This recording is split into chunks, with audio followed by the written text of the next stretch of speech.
Hello hello hello, आप सभी बच्चों को एमआर का बहुत बहुत नमस्कार।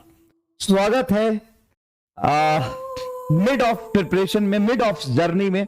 जो आपने जर्नी आज से 4 5 6 महीने पहले स्टार्ट किया था वो कहीं ना कहीं बीच में पहुंचा हुआ है। और जब बीच में आपकी जर्नी पहुंचता है तो जो पीछे का पास्ट है, जो आपने अभी तक जिया है, उसमें बहुत सारा उतार चढ़ाव आता है, बहुत सारे ऐसे चैलेंजेस होते हैं जिसमें आप फंस जाते हैं, बहुत सारी आपकी दिक्कतें, परेशानी, family problem, personal problem, life में problem, revision problem, time table का प्रॉब्लम, टेस्ट का प्रॉब्लम, तो बहुत सारा प्रॉब्लम होता है, हेल्थ इश्यूज होता है, बैकलॉग प्रॉब्लम।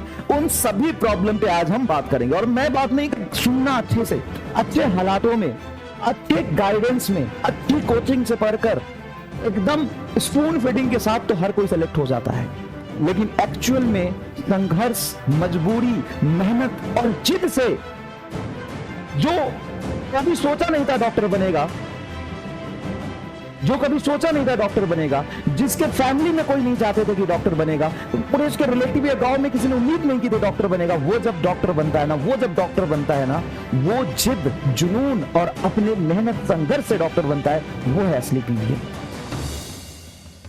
भाई तुम्हें छोटी छोटी चीजें डिस्ट्रैक्ट कर रही है। भाई देख रहे हो कैसे लोग डॉक्टर बने हैं, वो तुम में इतनी इतनी स्ट्रगल करने की क्षमता। तुम तो देखता हूं मैं इधर जाकर, मेरे घर में अलग से जगह नहीं है, ये इन्होंने कभी नहीं किसी को बताया, जहां जगह मिला वहां बैठ के पढ़ाई किया।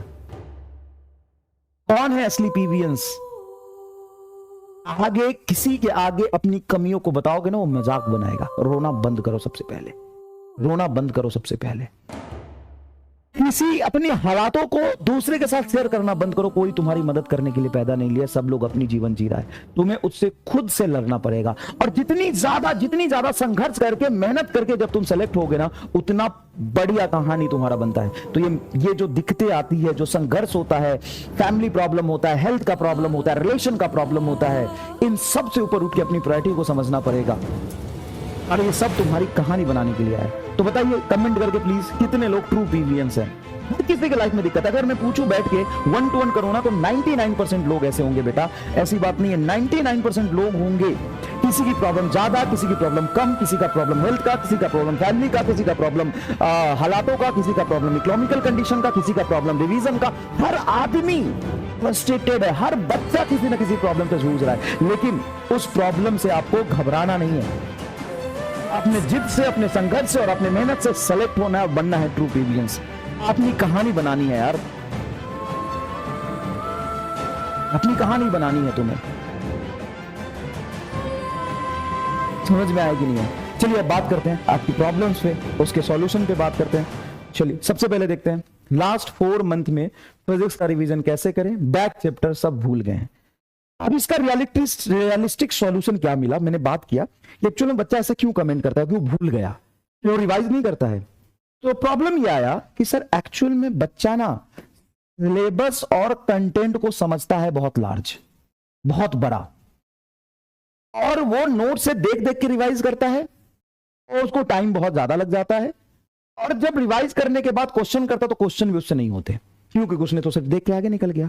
अब रुकिए यहां पर, अब रुकिए, और मैं असली में आपको कहानी बताता हूं कि रिवीजन करते समय आपको कंप्लीट कंटेंट रिवीजन नहीं करना। आप कंप्लीट नोट्स रिवीजन नहीं करें, कंप्लीट स्रोत रिवीजन नहीं करें। क्या करें? जो आपने शॉर्ट नोट्स बनाए थे जिसमें कंसाइज थ्योरी, कंसेप्ट, ये सब लिखा था, उसको खोलिए, उस पर कंसेप्ट को रिवाइज करिए, और तुरंत से रफ पेज लीजिए।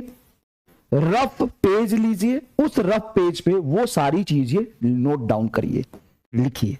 जब तक आप लिखेंगे नहीं, जब तक आप कलम नहीं चलाएंगे, सिर्फ देख के आपको लगेगा कि रिवीजन हो गया, और फिर जब जाएंगे तो आपको लगेगा सब भूल गए, ले लौटा के ये तो गया, अब तो कुछ यादें नहीं है।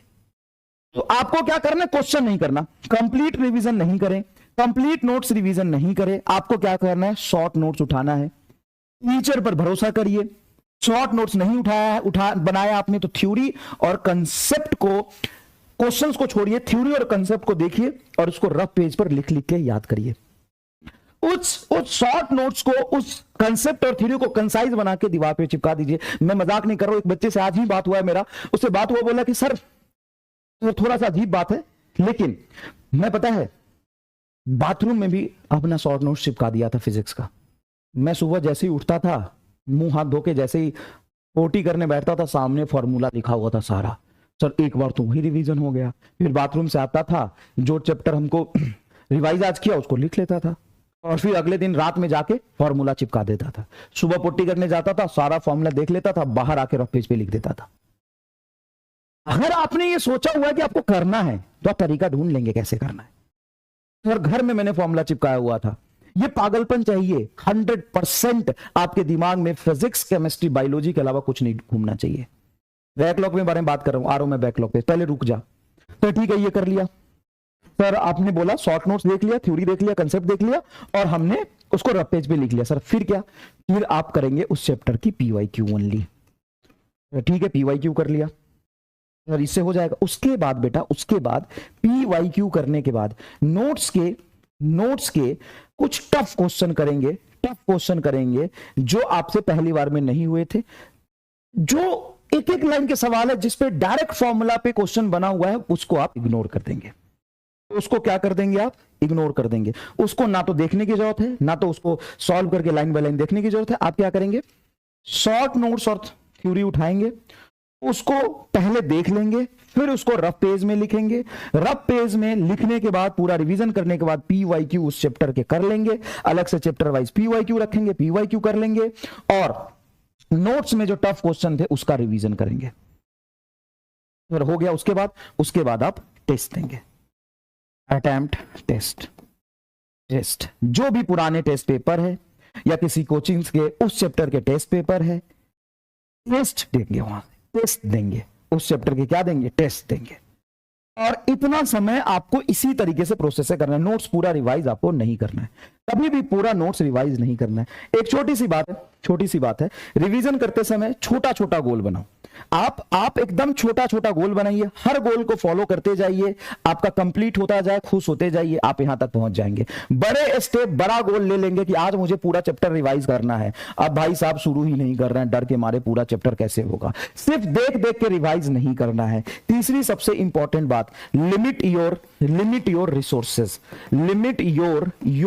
रिसोर्सेज। रिसोर्स को आप लिमिट करिए। आप टीचर के नोट्स के अलावा कोई अलग से चीज आपको रिवाइज करने की जरूरत नहीं है।